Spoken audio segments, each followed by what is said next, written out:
Mother's Day is great. Mother's Day is when they, burn my toast and jump on me in bed, and I love it. It makes my heart melt. After 3 years of trying for a baby, we discovered that we were going to have twins. And we were super excited. We were going to have 2 babies.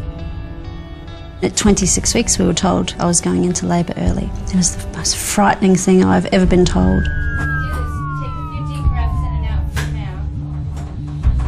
When they were born, we were eager to find out. There was a bit of confusion over what sex they were, because when they're premature, everything is a little bit different.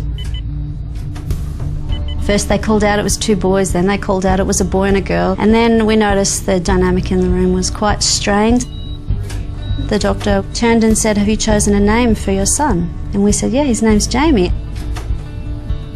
And he just sat on the edge of the bed and said, "Jamie didn't make it, we've lost him."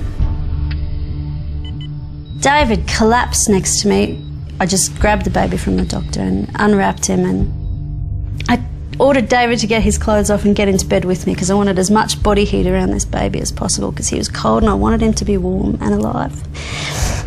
We put his skin against my skin and then I just held him close to my heart. I moved his head so that his ear would be able to hear my heart beating, and cried and cried.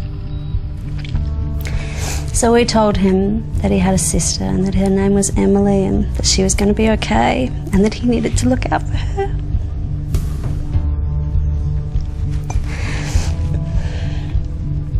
And that we had big plans for him, for his life. We made a lot of promises, which we're happy to keep. And we described all of his extended family to him. So we're bawling our eyes out and holding him. And then he started to move. And we thought, what? What's happening? And so we rang for the midwives to come back. And we said, "Look, he's moving. He's breathing." And they said, "He's dying. You need to say goodbye." And we never let go of him. His skin was against mine for the entire time.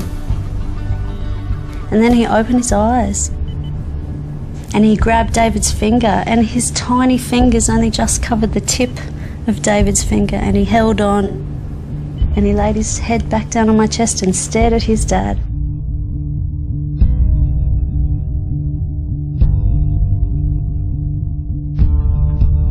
It was the most astounding and amazing thing that had ever happened.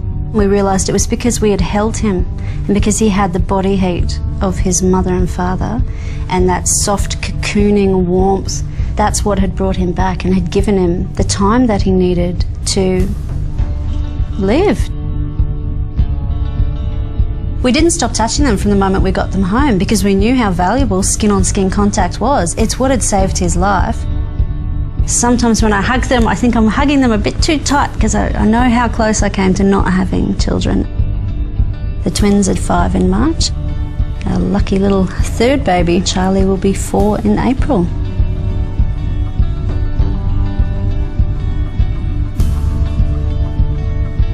The good stuff is when they repeat gestures back to you that you use with them. So sometimes they'll sit next to me and they'll just start patting my back, or someone will stroke my hair.